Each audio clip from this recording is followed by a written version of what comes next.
Now, I don't know who needs to hear this message, but you may be feeling alone right now. You may not currently be in a relationship. Maybe you've never had a relationship. You may be 25, you may be 35, 45, 100, or negative 3 years old, and you're still not in a relationship. And you're telling yourself, dang, I feel so isolated. I feel so lonely. I feel so distant from the world.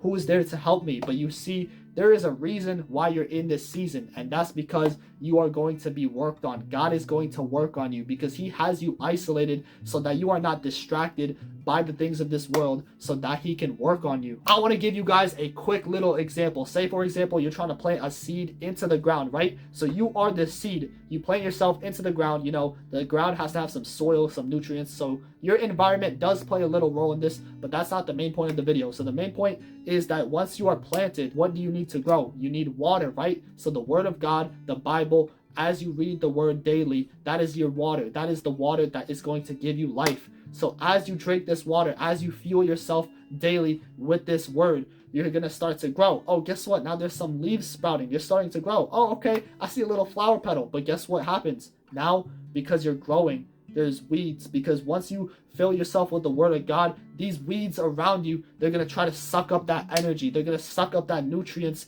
that you need in order to grow. And you see, these weeds, this could be your friends or even your family. And sometimes you got to cut off these people, my boy, because these people are limiting you from becoming the best version of yourself, from becoming the greatest version of yourself, because they're limiting you from growing. Now, I do not literally mean cut them off with a sword or some scissors. Nah, my boy, I'm saying like you got to distance yourself. You got to pluck them out of your life because they're limiting you from growing your relationship with God. Because, you know what I'm saying, these weeds, they're taking all those nutrients. They're taking all that energy from you. So you got to cut off these people, my boy. Literally isolate yourself so you are not distracted by these things. Now, I used to have this really big crush on this girl back in high school. Like, I thought she was the one, but then I started to observe her. I was like, wait, why do I see her with a different dude every other week? Like, surely one is enough to satisfy her, right? But you see, my boy, God was actually protecting me from this type of thing because I was like so devoted to actually like wanting her. Like, I really thought like I was gonna be with her. Like, I had this like whole scenario in my head, and basically I literally valued her more than like anything. Like, anytime I saw her, I would get the butterflies. But you see, if you chase the butterflies, if you're just gonna amount your life to literally just chasing girls, chasing the butterflies, what do butterflies do, my boy? They end up fluttering away, and that's what's gonna happen. So you gotta work on yourself, my boy. Literally just work on building that relationship with God, because you see, He put me in this season of isolation. He was protecting me from an ungodly woman, because I'm not gonna lie, if I were to have a wife, because I knew like this wasn't gonna be my wife. Like, if I see her with another dude every other week, and I'm not even gonna lie, like there's crazier stuff that I found out about her, but just know like this isn't the type of girl I want to wife up. I want to wife up a girl that actually fears God. And you see, God is going to protect you from these things that are not going to lead you closer to Him. He may tell you to literally cut off these people that you're hanging out with. You may lose a job, you may lose a friend, you may lose a family member, but just know like at the end, everything happens for a reason. It happens for you and not to you. But this season of isolation is to make you stronger, because this is where you're going to study yourself. This is where you're going to question yourself. Ask yourself, wait, are the habits that I'm doing right now actually benefiting me, or are they destroying me? Am I who I actually want to be in life?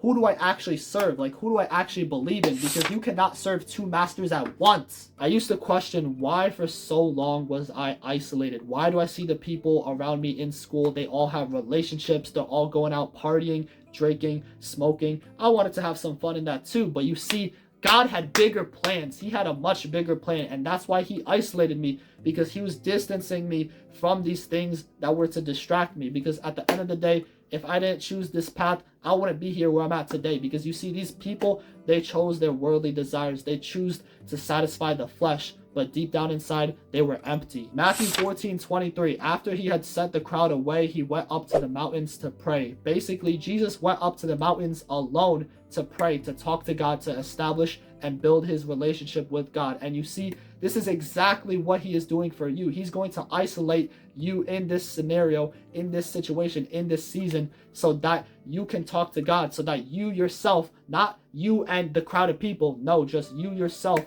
can establish your relationship with him. Mark 1:35, Jesus went to a solitary place to pray. You see, he did not go into these popular situations. He did not bring all these people with him to pray to God. Like, of course, he was trying to bring God to these people, but when it came to praying, when it came to actually talking to God, he was alone. He isolated himself. But at the end of the humble day, God is not going to ask you and the 100 other people that you know if you prayed. No, my boy. It's not like an equalization of vote thing where, 60 people prayed and 40 people didn't. Thus, everyone should get saved. No, my boy. He is literally going to ask you and you only. Like, did you actually believe in Jesus? Did you actually follow his ways? Did you actually, I'm not gonna lie, there are people that read the Bible and do not get saved. So you really have to have your faith. It's all up to you, your soul, your relationship with him. You reap what you sow, but how can you sow what you reap if you did not even plant the seed in the first place? You see, God, he is planting that seed within you so that you could grow, so that you could reap what you sowed. And to get the most out of that seed, you have to take care of it and water it daily so that it could sprout and become the biggest and best version of itself. And that is the same exact thing with the Word of God,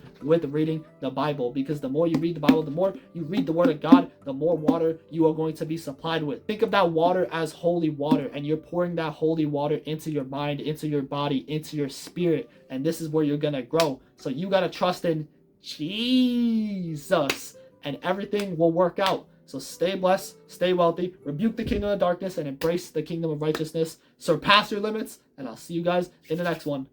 Peace.